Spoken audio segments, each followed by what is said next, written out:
edebi saklaydın. Ehtiramı saklaydın. Hormat saklaydın. Siyligi saklaydın. Burat men qılıp birdat diýär adam ahunaga di. Sen şunu yumşarak aýtsaň, gawrak edip aýtsaň. Adamçylyk gaharyň diýär. Ola sende dol imanyny basyp dursalar, ola zol çişin qydyryp dursa, ola sen de ahyrda gahar baryň diýip sonda kurdan çykmaklygyň bolýar bilýän. Onda men haýşym şey, haýty ulamany gawrýan botaň. Haýty bölekde bolsaňyz, okla şeýdi, hiç aýby ýok. Aýdy şeýdi, di şeýdi. Ol ustady muhterem aýtýarlar, bijirede ki ahullygy bilen bolsun, mühendislik bilen bolsun, sohpçylyk bilen bolsun, bennayet bilen bolsun. Garaçylyk bilen bolsun. Ýok, bu dogry diýär musulman dogry. Dogry garaçylyk bennay mühendisi dinine fetva bermekdige ýaramaýar. Öz aklyna göre aýtmaly, din öz düşümine göre aýtmaly. Emma amdan am adam bolsun, muallim bolsun, mühendis bolsun, şuň her bir gaýtymyda bilen talabul ilmi faridatun ala kulli men muslimin muslimin. Ýa hadisem. Almy talap etmek, imandan, aqidadan, halaldan, haramdan, bedgattan, sünnetten, hijabdan, dogurdan, egirden, näme dogry de her musulmanyň boýnuna musulman dogan farzyr. Set farz. Oşa dogrutyny aýtmaklyk da biziň boýumyzda farz musulman dogan. Emr ma'ruf nehy munkar da farz. Bu da ki ahunçylyk bilen bolsun, garaçylyk bilen bolsun. Ýok, hemme garaçylyk bilen bolsun. Hemme jeňidir. Sizin Hudaý talan benneti, bizim Hudaý talan benneti. Biz okypdyr, sizin zekat puluňy bilen okypdyr musulman dogan. Biz gelip şu zekat puluň, şu şunkuma ýagyn hakyny da açjak boldur. Sizin hemme jeňiz bilmeklik hakyňyzdyr.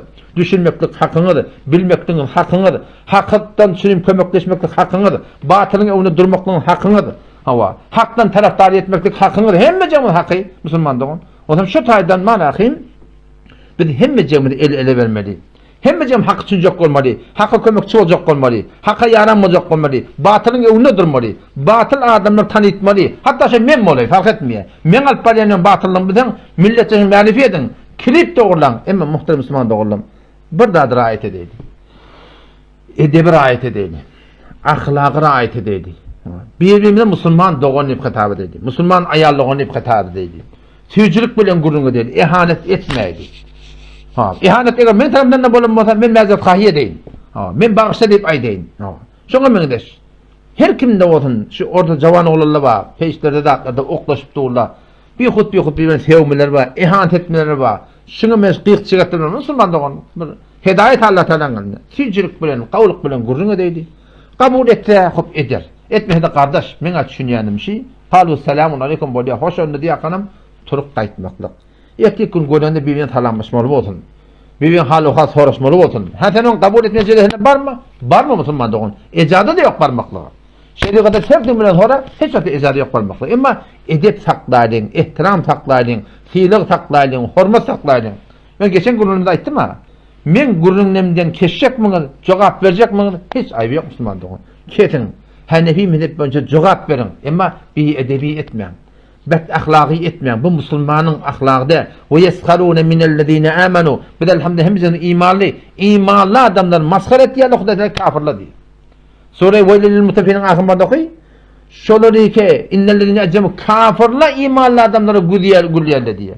Kafirin ahlakı musulmanı görüp gülmeklik, musulman maskar etmeklik, musulmanı barmak çamlatmaklik, oňyňdan jak gülmeklik şu musulman dogan kafirin ahlakı, musulmanın ahlakı. Otaşa da haýşym şu musulman dogulam inşallah. Bulanmasa durlanmar diýipdir. Bulanp dämi? İnşallah durlanır. Men Allah taýdan umidim bar, şuň ýygy gawlyga barar diýip. Bir hem türkmen ile ýüregimi dawýa. Bu türkmen dargady kim biz? Namysymyz bolsa ol. Näme diýen? Şährini gadyp süpürmeýin. Beýle şeýde bar getip. Hemme jeni Hudaý taqqan. Bir etam etmek ýazmy ýok. Köp namysymyz beýle şeýde getip. Jawan oglanlaryň torusuna köp nagadarlar muhtaç bolýar. Meşruby bolýar. Ýene bir dap bolýar. Mesçitdemi boş bolýar. Agdalyk bolýar. Rizq rozymyz bar ahim, daryň diýen. Ho derýämde bolsa bar aşak-aşak gaçyp barýar. Bir hem dünýäme dargaly, hem diýanatyň şurada bar ahim, urmy çaşyp barýar. Musulman dogulam, ýol näme? Ýol doga edýin, merhemide taby bolaýdyň, tahqiq edýin, soraýdyň, iýdaýdyň. Menden näme sorasaň, Hanefi mezhepden men teýýar, şolady men ýazyp bereýin, üstünde mohrda urup bereýin, öz mohrmy kime köketjek bolan kökeda, şol ahunyky şonu kabul etmeýär, men şol dustan oturşmaklygy da hiç bir teýýar hiç çekirijim ýok musulmanda. Otaşda inşallah himmet edýän, bulan muhaddurlanmar diýipdir. İnşallah durlanar, gaýgatmaýdy. Hudaý taala ýol açar, hidaýet Allah taalaňdan. Näşe arkanda kitapdy, Hujjatullahil Baligha diýip. Hocetullah Balıga'da Şahulele Dehir Rahmetullahi ne mi diye? Türkmen ilahına bir tercüme Kur'an'madır. Kadim tercüme Kur'an'madır. Farsi performaktır. Evvelin var Kur'an'ı tercüme eden Şahulele Dehir Rahmetullahi. Şol alim Rabbani şu kadar ilmi yetiptir şu mezhep derecek bottur cedid. Peygamber Aleyhisselam dişine girip dört mezhepten çıkma ve Hanefi mezhepten sonra doğru kavuluk bağlanma sonra düşündürtürdü diye. Öyle ki kitabından.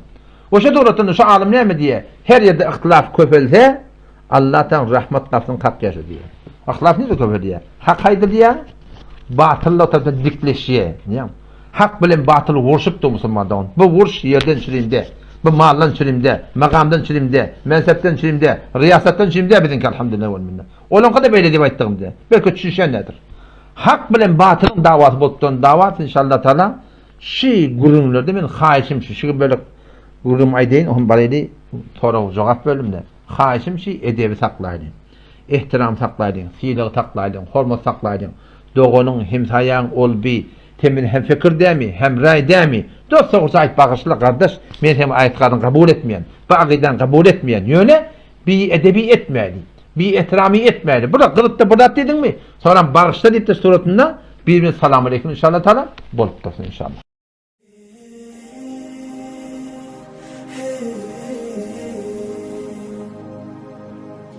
Sallallahu aleyhi ve sellem